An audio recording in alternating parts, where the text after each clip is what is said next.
fancy intro music. Yeah! Woohoo!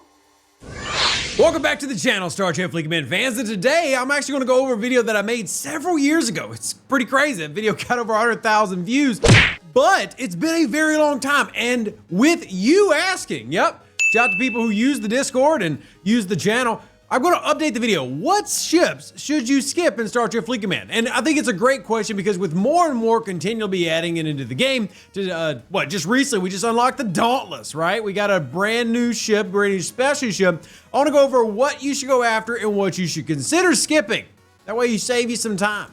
Should you pick up this, for example? Well, we're going to go one by one via the ship creation menu and start with that. And I'm going to order this by operations level. Now, easy way to do that is go into here and switch to shipyard level, and we're just going to cover it from the beginning to level 70. Yes, there's technically level 80 now, but level 70 will go from there. Now, reality you get given in the very beginning of the game. You can't actually earn another one, so don't worry about that. Orion Corvette, it's something that you do want to build. Obviously, you have to for missions. In fact, everything I'm going to mention, the Fortunate, the Fender, the Tourist, etc., these are all things that need to get built to complete your main storyline missions.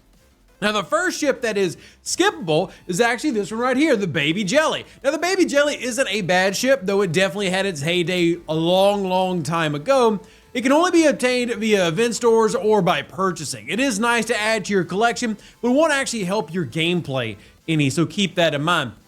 Envoy, again, this is one that you get requested to build for missions. So yeah, definitely want to go ahead and do that. Now, here's where we start with the special ships, really, with the Franklin. Now, there's an argument to be made that the Franklin here in G3 in any part of the game, as well as its older brother, the Franklin A, do not really serve a purpose. Now, one caveat to that is they are in the independent archive, meaning you can max them out and get rewards for them every single day. Here's the Franklin A, for example, and if you max it out, this is what you get every single day.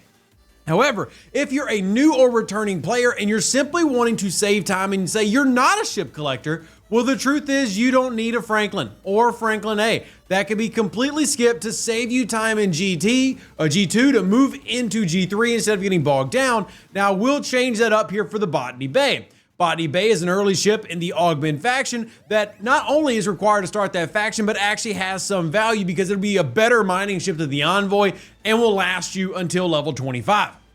So this is still a build because it still has a little bit of goodness, whereas the North Star is one of those, get it if you need it. It is 100% only event store or purchase eligible and truly no long-term value in the game. It can still mine really fast, but the problems that it has still persist, with nothing really making it any better. It's a solid ship, and you can use it as an early battleship in the early 20s, but with the game economy of G3 being so fast now, you can get through that before you even really need this. Focus on that Talios, which we'll talk here in a little bit. Kira, again, is going to be a mission requirement, so yes, build it. Disco. This one's a debatable one. I know it's crazy for people who've been playing the game a long time to hear that, but that's debatable. I would say yes, because it has a long upgrade path, but its main use is summoning. It's also going to be helping you get badges via doing the anomalous phenomenon every Sunday. For that reason alone, I still have it in the yes category, but keep that in the old noggin. Voclus, again, that is a build because of missions. Devore and Fisha, both, in my opinion, are yes. Why? If you're a free-to-play or a light spender, number one, it takes a long time to max out, so don't skip it. You want to work through it. Number two, if you can get Latinum in the game as a free-to-play, you can't really speak against that, so I still am big on getting the Devore and the Fisha. Now, the Kamari, again, is the final hostile hunting ship, as the final battleship and interceptor, etc., that is part of a mission chain. So yes, build it, and after that, we're not going to just say build all the things. Meridian, yes, still important in today's game because the territory tree still has a lot of value. And unless you're going to be a pirate like Rev Deuce and OPC hunt all of it, which, to be honest, I would definitely encourage, definitely a big fan of OPC hunting. But unless you're going to do that, definitely pick up the Meridian. And then the Vidar is a must-have. It is easy to max out, to use, and it's in the independent archives, which speeds up its progression. It'll be your strongest ship in the 20s, at least the mid-20s for sure. Horizon is skippable. Now, you can build this because of your mission, yes, but in terms of building several like we used to talk about, no longer required. Now, the Reliant is a key piece to one of the most important loops in the game today in Star Trek Fleet Command, so it is an absolute yes, mainly so that you can accrue trophies. You just want it to auto-grind, very valuable. D3, Mayflower, and Legionary, these are the first faction ships in the game. None of these are required. They are nice to scrap at level 34, and the D3 and the Legionary are nice because they get cloaking early on, which means you can take advantage of some of those early researches. But they are not required and are absolutely skippable, especially if you're relying on that Vidar we talked about earlier to do your dailies and et cetera. Same thing with all the hijack ships and the Separatists. These are really only worth getting if you're just into ship collecting. All of this is skippable. Stella here is one that I would say no, it is not. Still worth it today. There's an event on Thursday specifically for using the Stella and going through the Stella Armada system, and that can provide value as you not only progress the research, but again, sourcing of things like badges. And that will still be a problem point for new players trying to progress. You need to upgrade those officers. There you go. Faction ships at level 28, it's debatable. If you need them, I would still pick up at least one, and which one you pick doesn't matter. I know the old school players will be like, oh, the Saladin's the greatest thing since sliced bread. And while it does look like a beautiful pizza cutter made for slicing bread, it no longer has the OP-ness of being amazing and unbeatable as it did back in the day. Any of these three will do you fine. In fact, I'd actually argue skip the Saladin, go for the Centurion or the Bortus, because you're going to need those crystals for your mining ships, because all the mining ships in G3 take crystal. Borg Cube does not have value until late in the game. We're talking upper G5 at the most. That's in the upper 50s. I'm not saying skip it forever, but if you're a player in the 20s, don't feel like you have to slow down your gameplay to do it. And then the one right next to it is absolutely a skip unless you're just a ship collector. Has no real in-game value. All three of these, the Gavort, the Antares, and the Valkyries, as I said in G3, take uncommon, so bear that in mind. You might want to only pick up one, maybe you pick up multiple, but they all will take crystal. And yes, I would pick up at least one because you will use those as your primary miners even in G4. Serene Squall is the only thing that allows you to mine Epic Transgen, and because of that, it is not a skip. It is a must acquire. However, I can understand begrudgingly so. Amalgam still has value in today's game as well, though less than it used to, as base rating needs a massive update. When I first made this video, this was an absolute top ticker. This is arguably skippable, or if nothing else, pick it up later down the road. Don't slow down your gameplay for it. Burrell, Intrepid, and Gladius, these are definitely skippable because you can jump straight to the 34s in the same time scale, or just use your 28 or your 26. I recommend picking up at least one just because it's fun, but all of them are pretty equal. Take that information and run with it. The Mantis is very important if you plan on doing PvP arenas. If you're not into PvP, there's an argument to be made for skipping it in today's game. I'm hoping it gets added into the IA quite soon. Now here we get to the 34 epics. I do recommend building at least one of these and definitely not skipping. The Enterprise and the Augur are the favorites, with the D4 kind of being the Klingon redheaded stepchild, but definitely pick these up, as do the Voyager. Still worth getting, and now that it's in the independent archives, much faster to upgrade. Franklin we've already covered, as we have the Fuchsia, but for the Defiant, I do think it's worth getting, but again, another one that the importance is waning. The problem is, if you want to advance through the Bajoran tree, you really need this. So to get through that faction, you're going to want the Defiant to progress that even faster. So yes, Talios is able to be gotten free once you max out that Vidar I told you to get, so absolutely yes. Cerritos and Titan are both buff ships. They do a really good job at helping you have more survivability in Q trials, hostile fights, and PvP, so I would acquire both of these. ISS Jelly is great for the scrapping mechanic, but no longer required before going into G4. If anything, the only real value is picking it up by the time you can start scrapping it, which is the early G4 range, and then at that point, it is definitely worth it, but definitely not something to hold yourself back on. Vindicator, only redeeming value to the Vindicator is the refinery that allows you to get fleet commander items every day.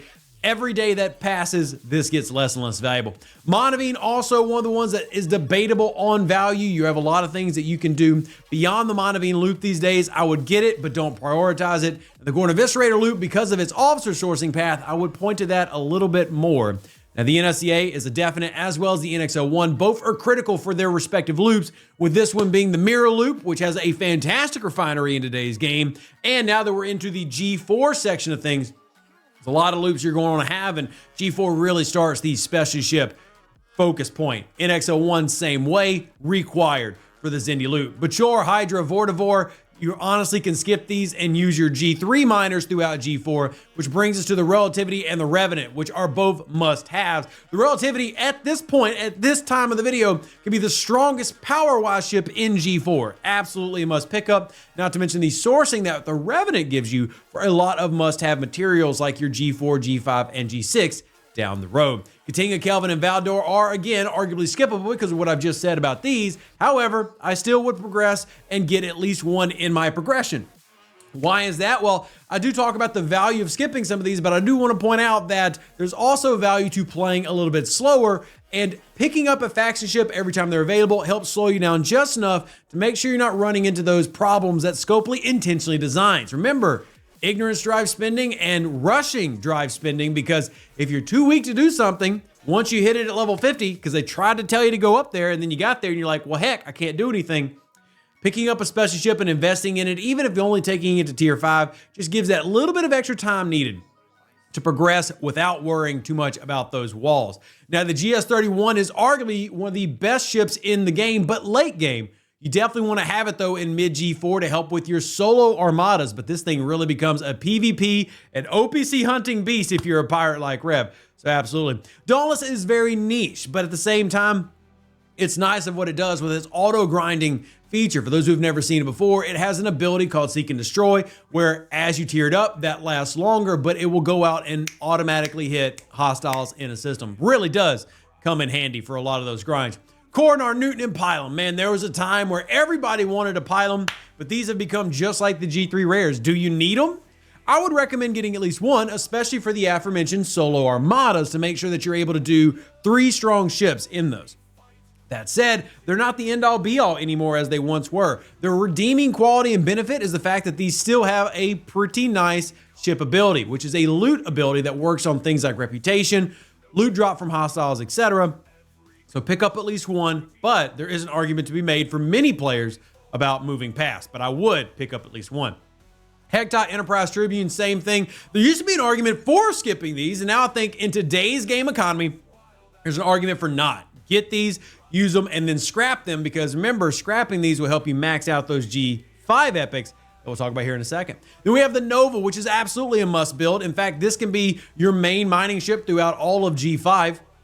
You don't even have to pick up the faction ones if you don't want to. So absolutely pick that up. Then we've got the Northcut, Vorcha, and Corvus. I would pick up at least one of these because I've been talking about solo waves, but you don't have to take them very far. Then you get to the rares of the Crozier, the Sompek, and the Sanctus. And I do believe you should pick up, again, one. You're catching the theme on Rev. When the faction ships come around, we get one of them, though if you're a ship collector like me, you eventually end up with all. But in terms of actual gameplay, you only need one to make sure that you're up to date with the loops, the warp range most importantly, and able to do all the things that require multiple ships, like solo armadas and solo waves. Now you have the mining ships, and I will say these are valuable. In fact, you see me mining with one at the time of this video. You would have seen it down there at the little lower bar.